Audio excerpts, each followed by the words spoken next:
Glória a Deus. Amém? Diga assim: eu estou sendo preparado para viver uma vida abundante, não só no céu, mas também aqui na terra. Diga assim: o meu Pai quer que eu aprenda. Podem se sentar, viu? Claudete, Cleusa, Dona Creuza, pode sentar. Diga assim: eu preciso aprender a curtir a viagem. Não faça do destino o ponto de felicidade. O meu Pai quer que eu curta toda a viagem. Você entende, irmãos? Né, meu querido Batista? Eu me lembro quando era pititico, irmãos. E meu pai me levava com o fusquinha marrom dele. Nós íamos para Bertioga. A Mogi Bertioga não era asfaltada ainda. Quantos pegaram a Mogi Bertioga ainda sem asfalto? Quantos pegaram? Júnior, revelando a idade dos irmãos aqui, ó. Então, ó, a maioria, Júnior, não levantaram a mão, mas quase todo mundo aqui pegou a Mogi Bertioga, né? Sem asfalto. E, na época, não tinha ar-condicionado, você tinha que ir com o vidro aberto. Então, imagina como chegava o cabelo lá na praia, né? Então, era um negócio lindo, maravilhoso. Mas eu me lembro, irmãos, que a gente curtia a viagem. A gente não esperava, Valquíria, só a viagem chegar para curtirmos a viagem. Meu pai e minha mãe, que a gente cantava: eu sou pobre, pobre, pobre de marré, marré. Não, irmãos, pensa em alguém pobre, a gente era muito pobre. Mas a gente era tão feliz, irmãos. Tem tanta gente que tem tanto e não é feliz. Para agradar seu filho, se você puder levá-lo na Disney, maravilhoso. Mas um passeio na praça pertinho da sua casa, no Parque do Carmo, pode ser o dia mais importante na vida do seu filho. E aí o que ocorre? Eu me lembro que minha mãe pegava lá o pão Puma, colocava maionese, era o que dava, irmãos. Era o que dava. E preparava alguns lanchinhos, comprava crush. Ainda existe crush? Não tinha Coca-Cola, era crush. Aí ela comprava lá crush e às vezes gine. Lembra do gine? Irmãos. Agora eu ficava feliz da vida quando eu tinha um pouquinho mais de dinheiro, Paulo, ela comprava tubaína. Tubaína ainda tem. E aí o que ocorre? A gente ia comendo no carro. E aí quando acabava, porque criança é uma benção, né, irmãos? Na metade não tinha mais lanchinho nenhum.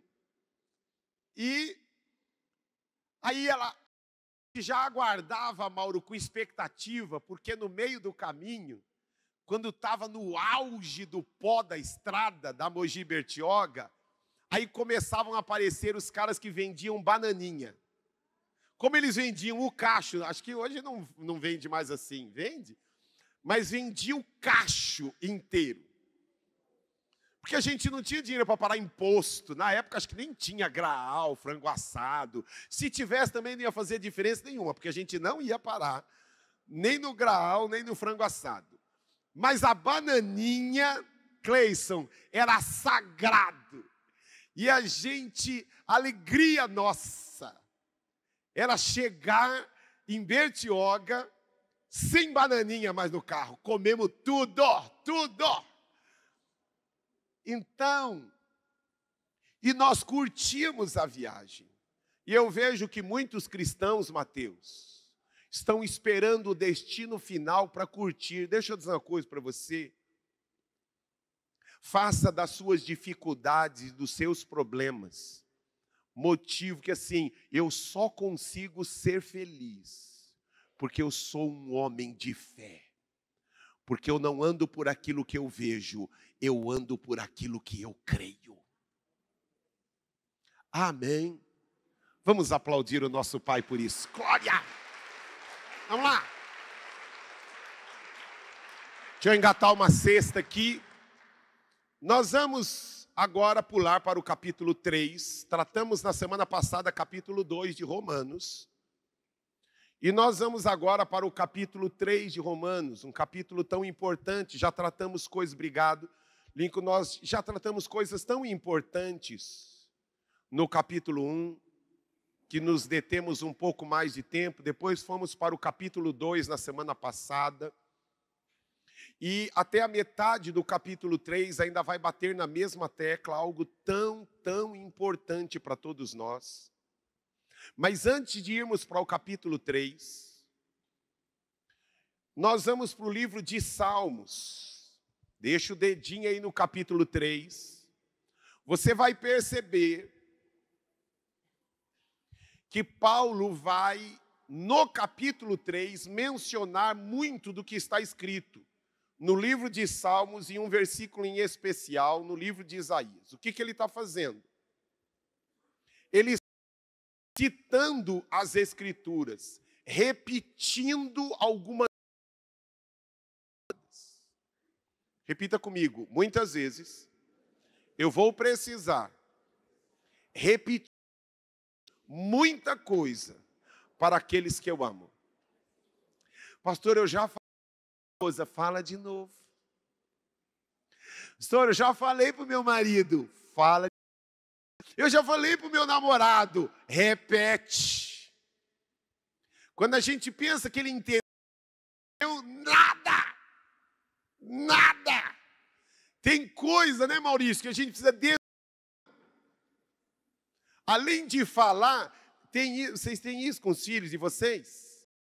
Os filhos falam assim, eu vou ter que desenhar, porque eu já falei 4 vezes, e você não entendeu ainda. Eu vou ter que desenhar para você aprender que quando a gente levanta, a coisa que faz é arrumar a nossa cama. Mas só eu tenho esse problema com meus filhos. Então, irmãos, insisto novamente, diga assim, tem muita coisa que eu preciso repetir. E é algo normal e natural. Diga assim, aqueles que eu amo não são ETs. Parecem, mas não são. Dá uma olhadinha pro seu irmão aí para ver se ele parece. Ai, pastor, eu acho que a anteninha está guardada, né? Na bolsa, mas que tem cara de ET, tem. Né? Irmãos, o que não falta é os extraterrestres entre nós. Os caras são loucos. Mas, continue, é uma das coisas que isso quer nos ensinar. Viu, irmãos? Né, Júlio? Tem coisa que Deus está querendo mostrar para mim e para você, Beto. Repete de novo. Não, mas ele já leu. Leia de novo para ele. Repita de novo. Você vai ver que nós vamos ler rapidinho aqui. Salmos é fácil manusear aí, né, irmão? Já começa com Salmo 14. Você vai ver aí, que são coisas que Paulo vai repetir o que já havia sido dito 300 anos antes. 300 anos antes. E ele está repetindo. E outra coisa, ele está repetindo para quem já sabia de cor. Repita comigo muitas vezes. Ai, pastor, o senhor está chato hoje, hein? Chato, que pai chato é aquele que ama e corrige e repete. Amém? O pai tolo, deixa, eu já falei, agora que se exploda. Não é? Eu falei que não pode pegar, falei uma vez. Agora, deixa queimar. Deixa cair. Não. Repete. Tem uma hora que deixar. Mas enquanto não chega essa hora, a gente precisa ir repetindo. Beleza, irmãos? Beleza? Diga para sua esposa assim, eu não vou desistir de você, vou continuar repetindo. E a esposa também diga para o marido, eu não vou desistir de você, vontade não me falta. Mas eu vou continuar repetindo, né, Rô? Aí a Rô já está falando assim, Deus maravilhoso, usa o pastor para falar com meu marido hoje. Vamos lá.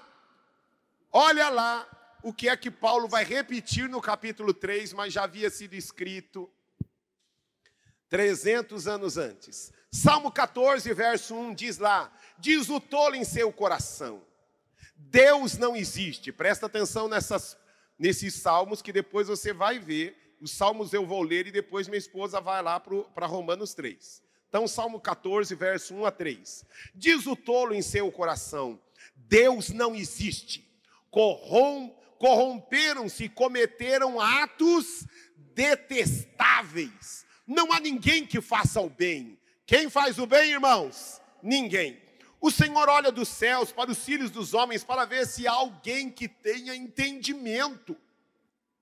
Alguém que busque a Deus. Todos se desviaram, igualmente se corromperam. Não há ninguém que faça o bem. Não há nenhum sequer. Salmo 5, verso 9. Vai um pouquinho para trás. Salmo 5, verso 9. Nos lábios deles não há palavras confiáveis. Suas mentes só tramam destruição. Suas gargantas são um túmulo aberto.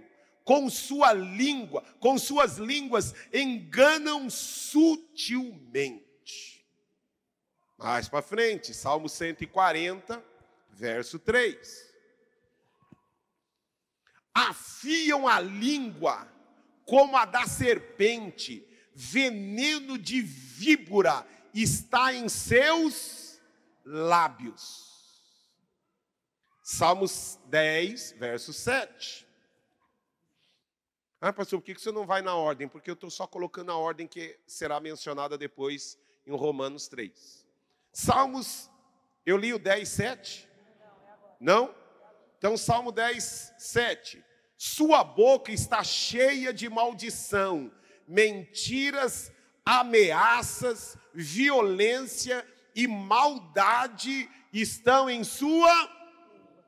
Vocês perceberam quanto que está batendo na tecla de língua? Diga assim, com a minha língua, eu posso destruir tanta gente que eu amo. Repita comigo, se eu não tomar cuidado com o que sai da minha boca, a minha boca pode destruir tudo aquilo que eu amo. Você entende isso, irmãos?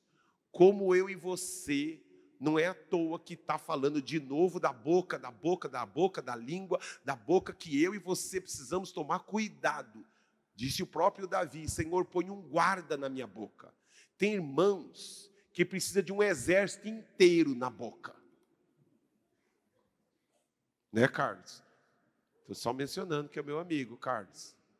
Brincadeira. Vamos lá. Salmo 36, verso 1.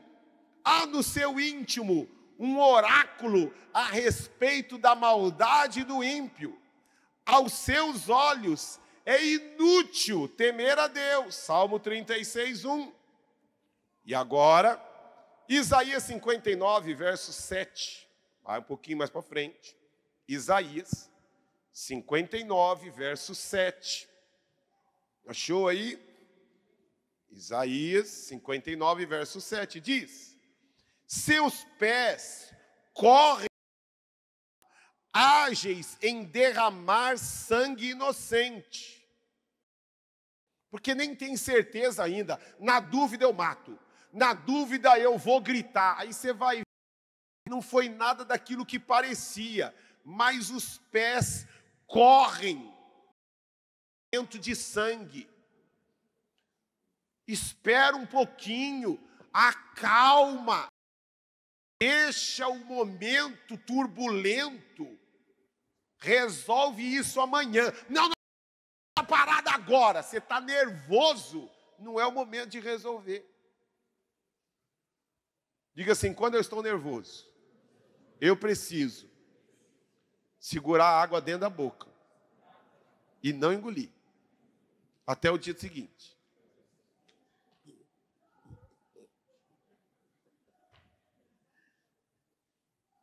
Porque quando a gente está nervoso, irmãos, o que sai da nossa boca pode causar tanta destruição. E a Bíblia nos ensina que palavras são flechas. Depois que solta, filho, vai só correr atrás do estrago, porque não dá para segurar mais. Sequência do texto. Seus pensamentos são maus, ruína e destruição marcam os seus caminhos. Não conhecem o caminho da paz, não há justiça em suas veredas. Eles a transformam em seus caminhos tortuosos. Quem andar com eles não conhecerá a paz. Agora sim, vamos para Romanos.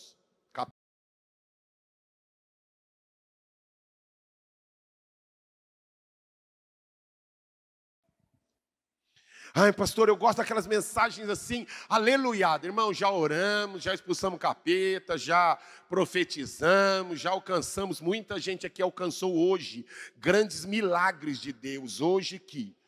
Agora, eu e você precisamos guardar a palavra, porque a Bíblia diz, conhecereis a verdade e a verdade liberta a gente. Porque senão, irmãos, nós vamos ser um monte de gente, nós vamos estar com a igreja cheia de gente vazia, seu Toninho. Nós precisamos, como que a gente cresce, irmãos? É gostoso comer jiló? Não. É gostoso que alguns gostam, né? É gostoso comer jiló, legumes, né?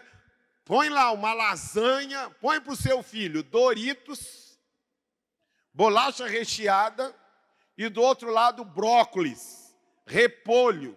O que ele vai querer comer? Bolacha recheada ou repolho? Brócolis. Então, o que ocorre, irmãos? Mas são coisas necessárias e fundamentais para que a gente tenha uma vida saudável. Então, diga para o seu irmão, não dorme não, cutuca ele. Ah, não dorme não. Porque você precisa disso. Diga para ele, você precisa disso. Amém? Vamos lá. Romanos capítulo 3, verso 1, e nós vamos aí, eu vou tentar, não vou prometer, irmãos, eu vou tentar não atrapalhar a leitura. Vamos lá. Qual é, pois, a vantagem do judeu? Ou qual a utilidade da circuncisão? Só um ciscozinho aqui. Que, ó, irmãos, pensa num povo metido, era o povo judeu. Eles se achavam, esse cara sou eu, inspirado em quê? No povo judeu. Eles achavam que eles eram os caras. E tem crente, irmão, se sentindo os caras. Por que está acontecendo isso com a minha vida? Isso tinha que acontecer, bater no meu carro? Não, tem que bater no carro do meu vizinho, que é macumbeiro, que é feiticeiro, mas no meu carro, não. No meu carro. Por que minha casa pegou fogo? Tem que pegar fogo na casa do Lula, não na minha casa. A gente que assim, o mal na casa dos outros pode, agora na nossa casa, minha vida. Cuidado, cuidado, cuidado. Sequência do texto. Verso 2. Muita sob todos os aspectos, principalmente porque aos judeus foram confiados os oráculos de Deus. E daí, se alguns não creram, a incredulidade deles virá desfazer a fidelidade de Deus? De maneira nenhuma. Seja Deus verdadeiro e mentiroso todo homem, segundo está escrito, para seres justificado nas tuas palavras e venhas a vencer quando fores julgados. Mas se a nossa injustiça traz a lume a justiça, será Deus injusto por aplicar a sua ira? Falo como homem. Certo que não. Do contrário, como julgará Deus o mundo? E se por causa da minha mentira fico em relevo a verdade de Deus para a sua glória, por que sou eu ainda condenado como pecador? E por que não dizemos, como alguns caluniosamente afirmam que fazemos, pratiquemos males para que venham bens? A condenação destes é justa. Dá só uma paradinha. Acho que eu coloquei a definição de diatribe. Coloca aí, momento curiosidade, né? A gente deveria ter aprendido isso na escola. Não aprende na escola, aprende na igreja. O que é diatribe?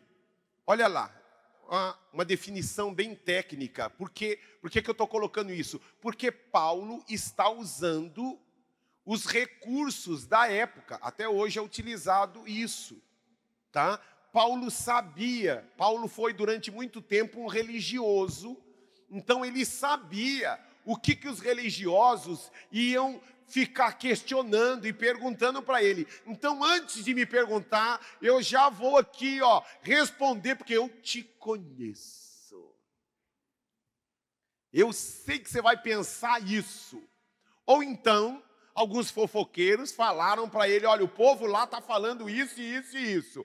Aí o que ele faz? Tem duas opções. Uma, ele imaginou que as pessoas poderiam pensar, uma opção. Segunda, ele ficou sabendo, algum fofoqueiro, não é só em São Mateus que tinha fofoqueiro. Lá em Roma também tinha fofoqueiro. Fofoqueiro tem tudo quanto é lugar, irmão.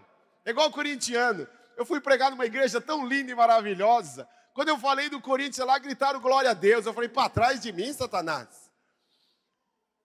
Coisa ruim, irmão, tem tudo quanto é lugar. Estou brincando, irmãos. Ruim é o Corinthians. Os corintianos não, são amados, preciosos. E um dia vão se converter. Olha lá. Então, Paulo está usando da diatribe. Olha lá.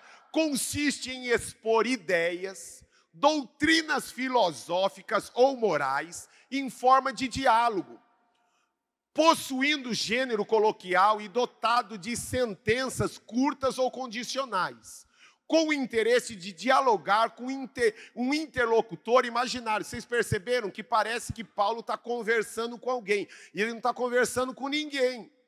O interlocutor, é como se ele estivesse conversando com alguém. Isso é um recurso da gramática, que você está conversando com você mesmo. É um interlocutor imaginário. Está lá. Na Grécia, o uso desses recursos literários, a diatribe, passou por escritos cínicos, estoicos, até chegar ao uso de escritores cristãos.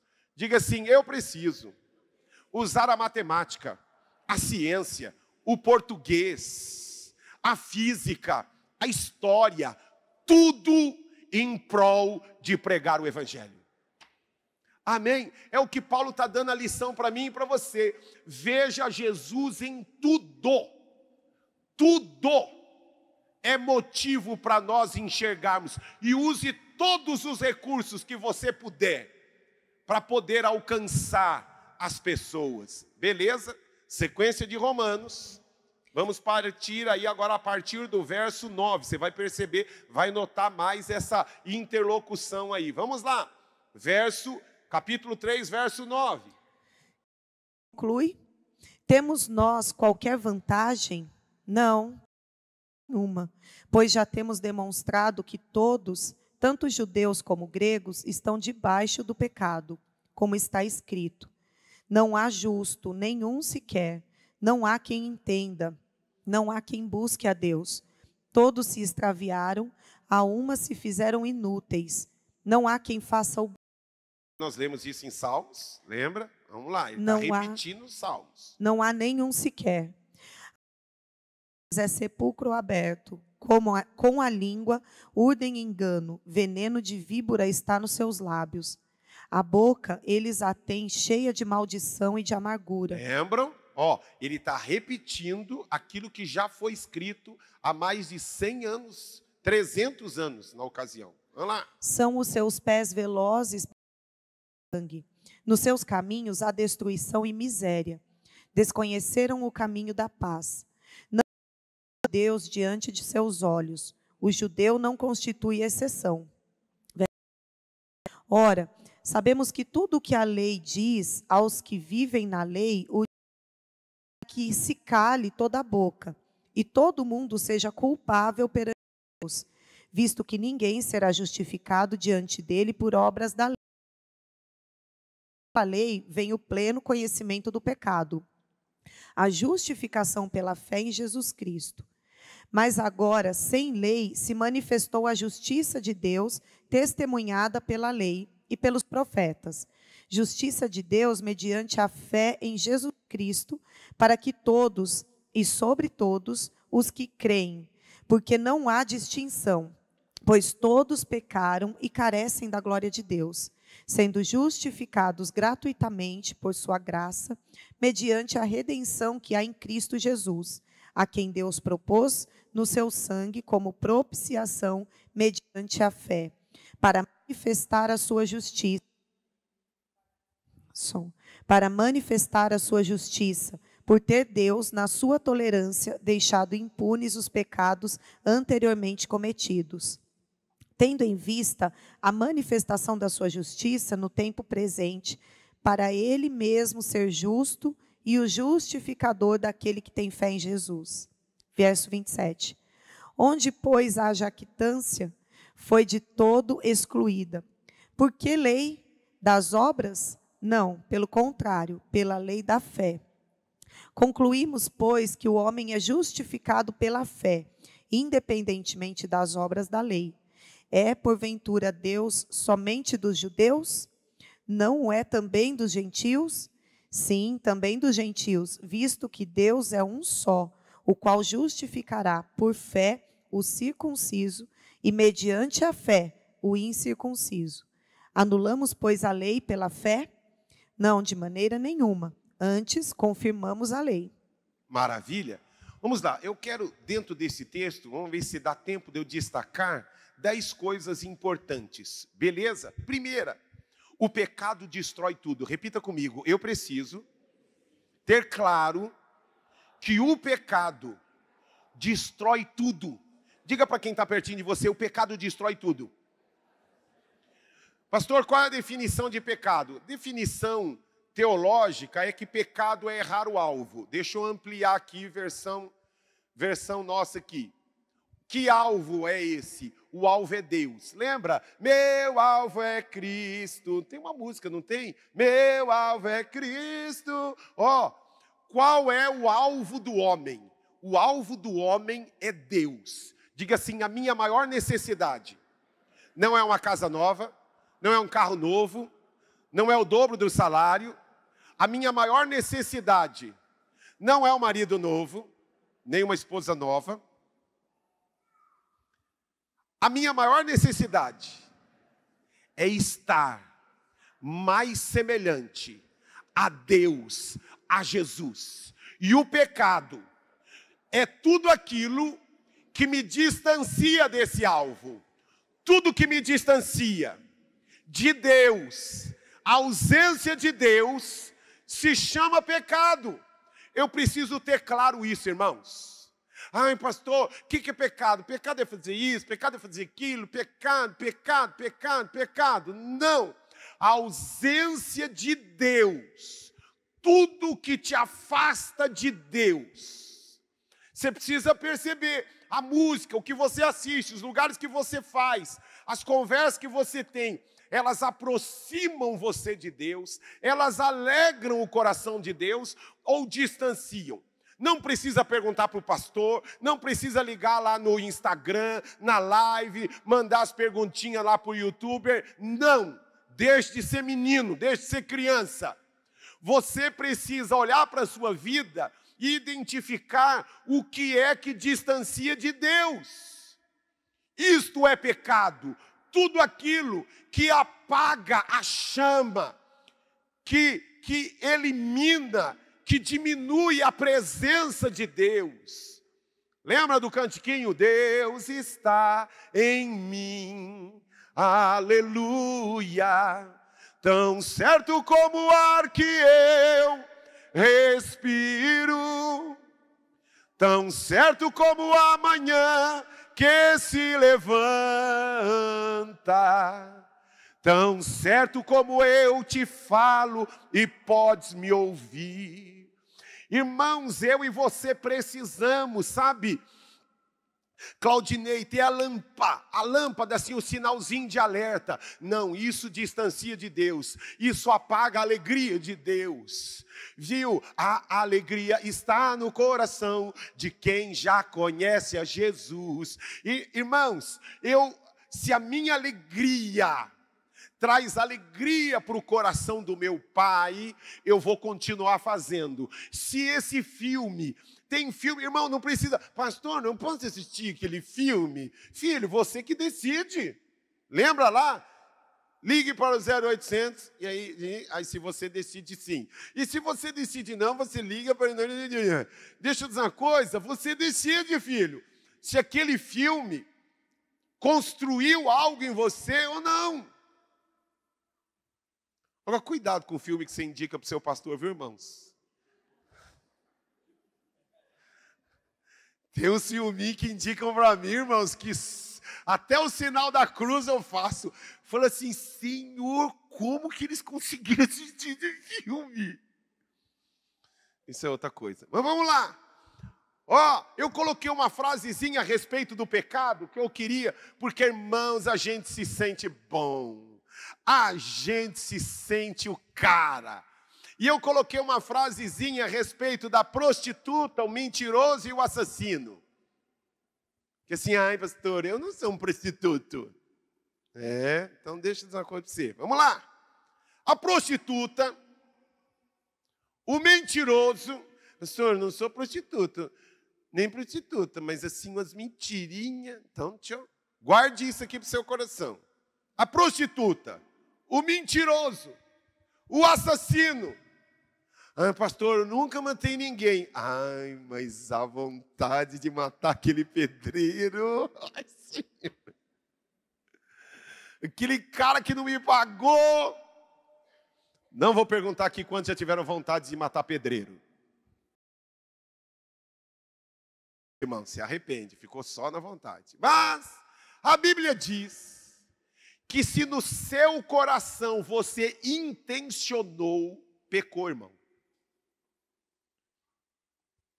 A prostituta, o mentiroso, não é uma mentirinha grande ou pequena, mentiu.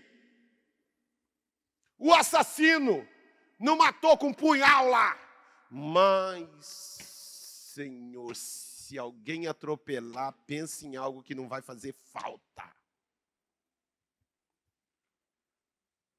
Estão destituídos da glória de Deus. Mas você também está, porque a Bíblia diz que quantos pecaram, irmãos? Quantos pecaram, irmãos? Todos. Pode ser que eles estejam no fundo de uma mina e você no cume de uma montanha. No entanto, tem tanta capacidade quanto eles de tocar nas estrelas. Não adianta, meu irmão. O que isso aqui está querendo mostrar aqui para mim e para você? Que nós estamos muito distantes da justiça de Deus. E eu insisto novamente, e na igreja que eu fui pregar ontem, bati nessa tecla. Diga para o seu irmão, meu irmão, você merece ir para o quinto dos infernos. Os irmãos não queriam falar ontem, não. Mas você vai falar, diga para o Deus da esquerda e da direita, diga para ele, você merece ir para o quinto dos infernos. Quinto porque é lá no fundo do inferno, lá no fundão. Ai, pastor, eu não vou dizer para ele não. Você não quer pregar o evangelho? Isso é pregar o evangelho, irmãos. Gostei da namoradinha do Mateus. Mas ela também merece ir para o quinto dos infernos, viu, filha? Bonitinha, mas merece. Todos nós merecemos. Mas um dia a graça do Senhor nos alcançou. Que o que falta para um monte de gente, irmãos, será que Justin Bieber ao frequentar, não estou acusando ninguém, mas nós estamos com as igrejas aí cheias de artistas, irmãos, que a gente não fala algumas coisas porque machuca, porque agride, o evangelho agride a gente. Agride a nossa natureza, porque a nossa natureza, como nós lemos, é má e perversa. Somos pecadores. Quantos pecaram? Todos. Neymar pecou, Davis pecou, Sandra pecou, Toninho pecou também, merece ir para o inferno. Todos nós.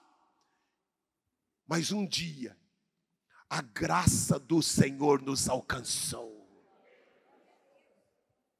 Nós não somos salvos porque nós somos bonitinhos, porque fizemos tudo direitinho. Nós somos salvos porque um dia Deus amou o mundo de tal maneira que enviou o seu único Filho, para que todo aquele que nele crê não pereça, mas tenha vida eterna. Nós precisamos acordar toda manhã, Andréia, dizendo: se não fosse o Senhor Jesus, se não fosse o amor de Deus, lembram dessa música? Onde estaria eu? Não vi outro amor maior do que o amor do Salvador. Lembram dessa música? Vocês não iam para a igreja quando era pititico, assim? Ele desceu para o mundo salvar.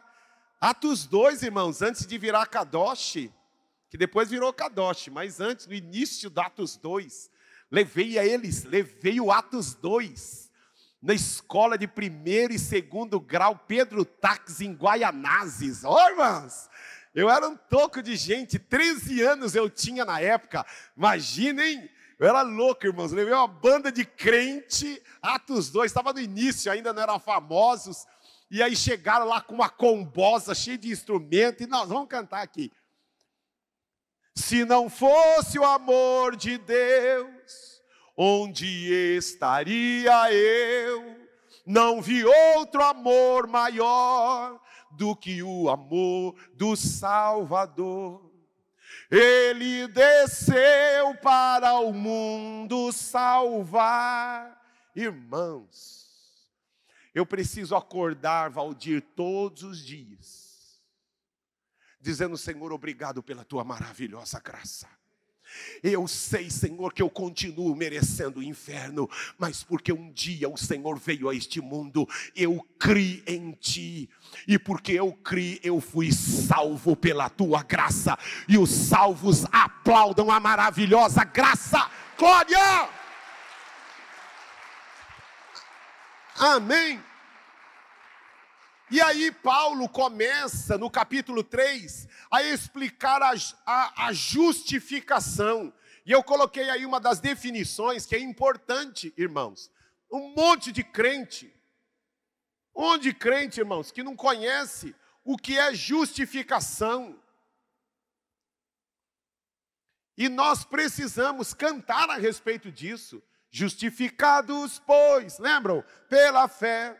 Tenhamos paz para com Deus, por meio de nosso Senhor, Jesus Cristo o Rei. Né? Mais novinha da Demar de Campos. Porque o fim da lei é Cristo, para a justiça de todo que crê. A justiça que é pela fé no Filho de Deus, a quem Deus ressuscitou, para a nossa justificação. Aleluia, grande salvação. Nós estamos com um bando de crente, irmãos, que não sabe quem são, que não conhece a palavra. O culto virou um festival de pedilância, irmãos, que é pedido com melancia, bem grande, pedilância. Entendeu? Pedido com melancia, um negócio grande, que a gente vem para a igreja tudo pedir. Então, tá certo, irmãos, pede mesmo, é bíblico, mas não é só isso. Não, você vai entrar aqui, vai entrar no céu como saci pererê. Não pode, irmãos. Nós não podemos ter uma vida cristã manca. O que é a doutrina da justificação? O que é justificados? Você só vai entrar no céu pela justificação. O que é isso? Todo crente precisa saber. Uma explicação técnica, vamos lá, eu coloquei. Justificação não é absolvição. Olha lá, justificação não é absolvição. Pois na absolvição, o réu é considerado inocente daquilo que lhe tinha acusado. Então disse, né? Tem um juiz lá, está absolvido. Por que está absolvido? Quando um juiz absolve alguém? Quando viu que acusaram ele injustamente. Não. A acusação que nós temos é justa. Nós fizemos um monte de coisa ruim, irmãos.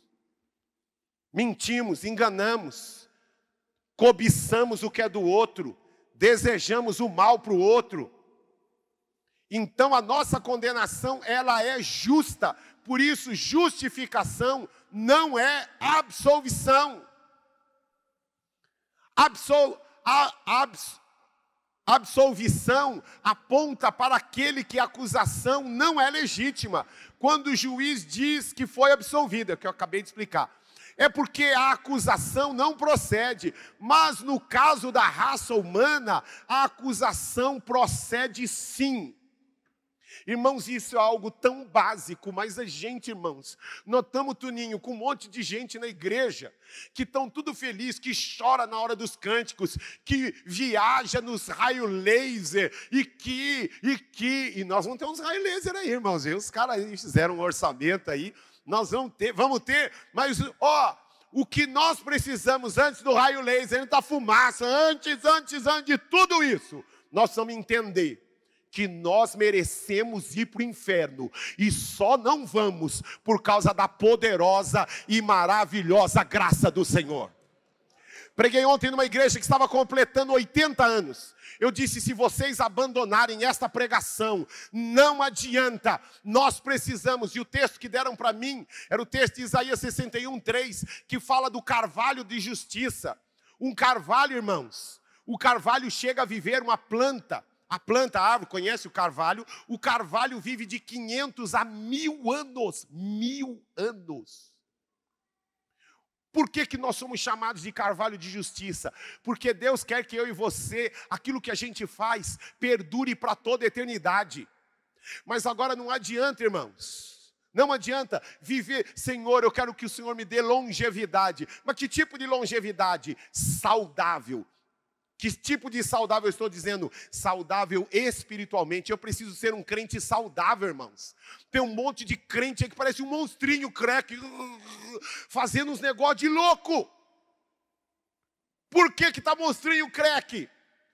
Porque ficava só tomando Coca-Cola espiritual, Doritos espiritual, bolacha recheada espiritual. Não bebia da água viva, a água que vem do céu. Não comia a palavra, e sabe o que ocorre? Vira um bando de monstrinho. Estão entendendo o que eu estou querendo dizer, irmãos? Vamos lá, sequência aí. Cadê a sequência? Volta lá. Somos culpados e merecedores. Epa! Somos culpados, vamos ler juntos, vamos lá, que aí fica melhor a memorização. Vamos lá. Somos culpados e merecedores de condenação. Justificação também não pode substituir totalmente a expressão perdoado. Eu fui perdoado, eu mereci ir para o inferno, mas eu fui perdoado. Não. Justificação, de forma bíblica, é justificar. O que é justificação? Absolver por causa da obra de outra pessoa. Isso é a doutrina da substituição. O que é a doutrina da substituição? Deixa eu pegar aqui um amigo meu aqui. Coincidentemente, não tenho culpa nenhuma de ter vindo com essa camisa, mas assim. Sobe aqui, Dimas. Camisa linda. Aí. É isso que ocorre com o meu time, irmãos. Às vezes a gente cai, mas a gente levanta. Viu, irmãos? A gente cai, mas levanta. Pensa o quê? O que é justificação? Não é absolvição. Você está absolvido. O que acusaram você é injusto. Não. O que é a doutrina da justificação? Ele merece ir para o inferno. Merece. Entretanto, toda a sua dor, toda a sua acusação, sai daqui. Eu, o Senhor, vou morrer no seu lugar e pagar o seu preço. Aquilo que você não consegue fazer, eu vou fazer. Você não consegue vencer a morte, porque a morte tem poder legal sobre você. Mas quando a morte bater em mim, ela vai tentar me aprisionar. Entretanto, eu vou sepultar a morte. Aquilo que você não pode fazer, eu vou fazer no seu lugar. E eu agora, e você quando eu ressuscitar, estará comigo para toda a eternidade. Amém, amém e amém. Aplauda o Senhor por isso. Isto é a doutrina da justificação. Repita comigo, eu preciso crer na doutrina da justificação. Eu não fui absolvido, porque toda alma que pecar, esta morrerá. É como a lei da gravidade, irmãos. Deus criou isso, não adianta você pular, você vai cair, irmãos. Gordinho, magrinho, não tem jeito. Você pular do 10º andar, vai cair. É uma lei. Deus estabeleceu uma lei, que toda alma que pecar vai morrer. Mas Deus não criou o homem para morrer. Por que que a gente chora tanto e ficamos tão desesperados quando um amigo nosso morre? Quando alguém que a gente ama morre? Mesmo sabendo que nós vamos encontrar no céu, a gente sente, a gente fica apavorado, a gente fica desesperado, as lágrimas caem nos nossos olhos, nós ficamos de forma triste, arrasados, porque a morte não foi algo projetado para Deus. Mas quando o homem se distanciou de Deus, irmãos, a morte o fisgou. E ele tenta resolver, não vai conseguir. Não vai conseguir. A morte não poderia ter matado Jesus, irmãos. Jesus é imortal. A morte não teria como matar Jesus. Como que a morte matou Jesus? Quando Jesus substituiu o homem. Quando ele for pendurado na cruz, eu todos atrairei. Eu e você, Alessandra, estávamos pendurados naquela cruz. A morte olhou para Jesus e enxergou eu e você lá, Emerson, disse, peguei, agora eu posso matá-lo também. Deus meu, por que me desamparastes? Jesus estava dizendo o que, irmãos? Que naquele momento o pecado dos homens distanciou Deus de Jesus. Agora a morte tinha poder legal para matar Jesus. Todavia, depois de sepultado, procurou-se algo que justificaria ele permanecer morto. Eu e você, se morrermos, o que não falta é motivos para nós permanecermos mortos. Mas quando ele morreu, a morte olhou e disse, não posso segurá-lo, não tem como segurar ele aqui, porque ele pagou o preço, e agora, como ele ressuscitou dentre os mortos, está escrito, assim como eu ressuscitei, vocês ressuscitarão naquele dia também. Porque quando a morte olhar para mim e para você que estamos lá na Vila Formosa, em Santo André, e no Parque do Carmo, sei lá, Vila Alpina, sei lá, queimado, torrado, tostado, sei lá que jeito que você vai morrer. Eu sei de uma coisa, quando a morte olhar e está dominando você, chegará um dia que Jesus vai olhar para a morte, lembra do que eu fiz? Eu não resgatei só a alma dele, eu também agora quero o corpo dele, ressuscita do pó da terra e vem estar comigo para toda a eternidade. Glória, glória, glória!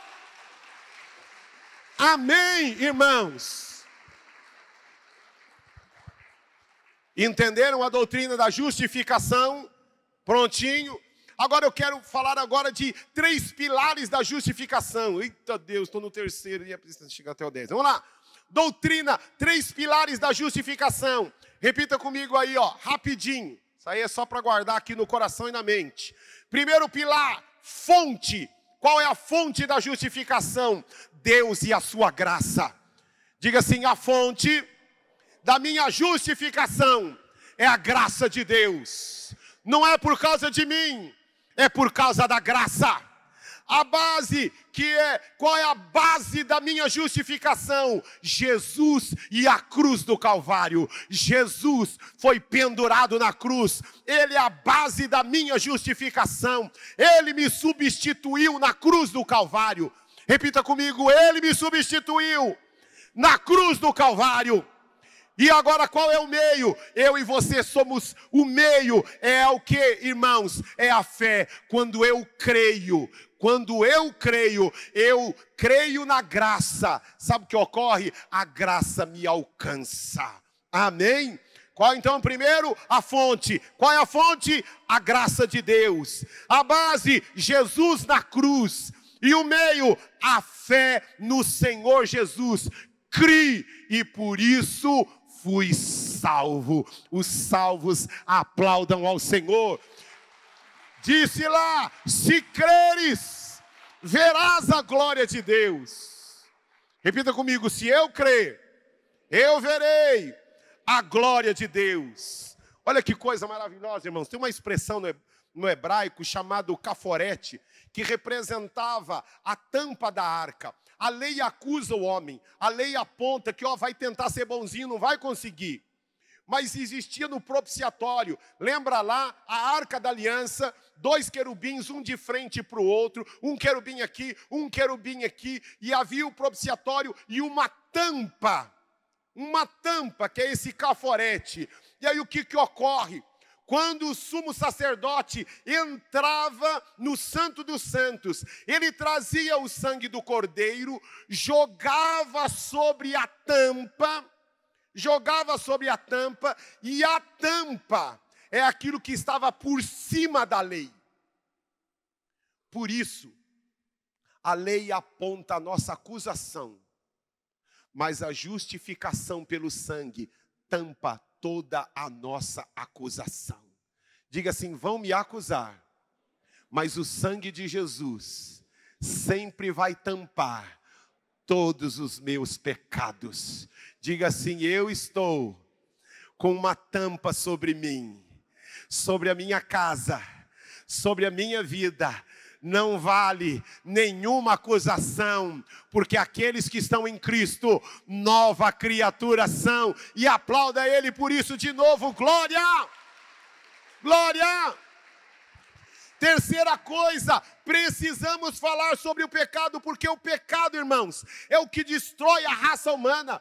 Consequências do pecado, coloquei aí, consequências e efeitos do pecado. Pecado original, na teologia a gente chama de depravação total, ou pecado original da raça. Consequências do pecado na nossa vida. Vamos lá? Ixi, está tão pequenininho, vocês vão conseguir ler? Ah, não, pequenininho lá para mim, né? Para eles é grande. Se eu mandar a conta do oculista para você. Vamos lá. Primeira consequência, a condição legal de culpado. O pecado me condena.